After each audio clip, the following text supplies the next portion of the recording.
नमस्कार जय हिंद साथियों।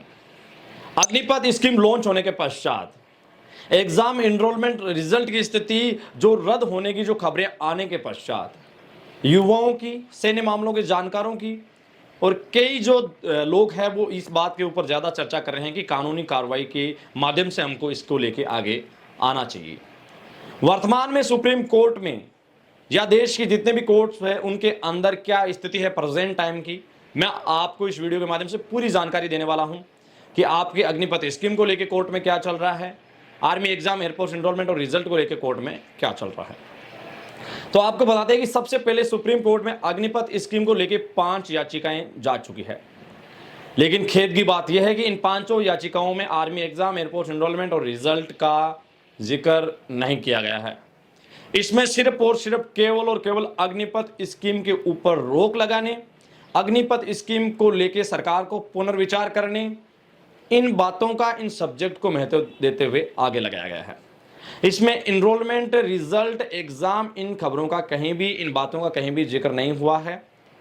और हकीकत यह है कि कई जो ये याचिकाएं दर्ज हुई है, 5 याचिकाएं, कई जानकारी से हमें ये पता चला है कि एक तो ऐसे भी लॉयर हैं जिनको इस बात के ऊपर ज़्यादा तेजी रहती है कि देश में कोई भी मुद्दा आए वो तुरंत उसके ऊपर याचिका लगाते हैं। और इससे आप पॉजिटिव मत माने, इससे हमारे जो केसेस है, जो पॉजिटिव केस होते हैं, उसके ऊपर एक नेगेटिव इफेक्ट पड़ता है।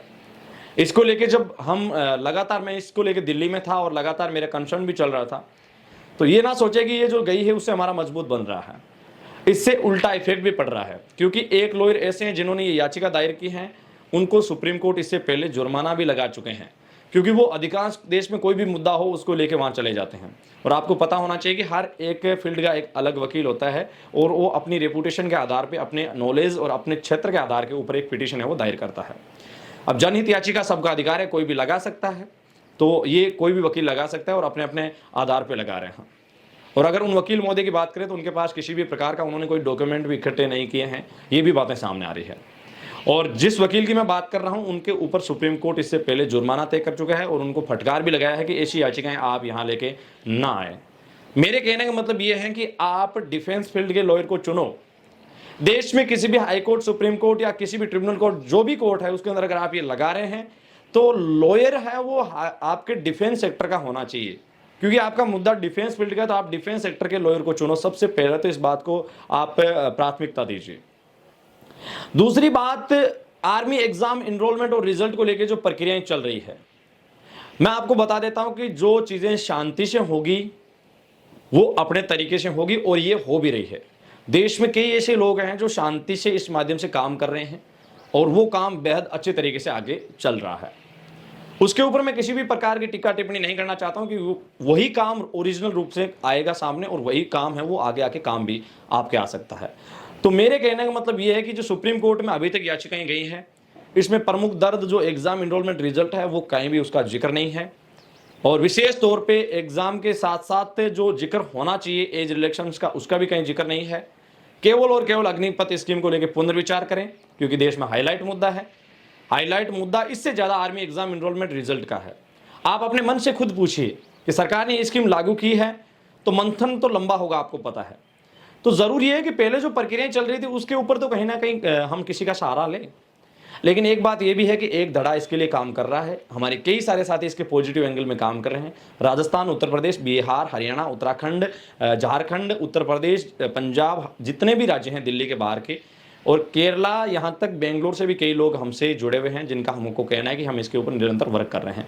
वो लोग इसमें काम कर रहे हैं। किसी भी प्रकार की आपकी सहायता की अगर उनको ज़रूरत पड़ रही है तो उनको आप मदद कीजिए।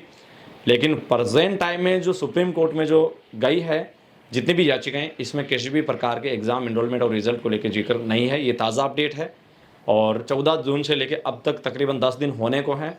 और मुख्य जो मुद्दा है उससे हम हमेशा भटकते आए हैं और एक बार फिर से इस राह पे आने के लिए आपको सबको साथ देना चाहिए। अगर आप में से कई सारे साथी इसको लेके आगे आ रहे हैं, हमें ज़रूर उससे जोड़िए। हम भी आपकी मदद करने के लिए तैयार हैं और हमारी भी टीम इसमें काम कर रही है। और आपको विश्वास दिलाते हैं कि हम भी जो भी कानूनी प्रक्रिया है उसकी हमेशा पालना करते हैं, उसी के माध्यम से जाएंगे। क्योंकि हमने लोकतांत्रिक तरीकों को चुना है।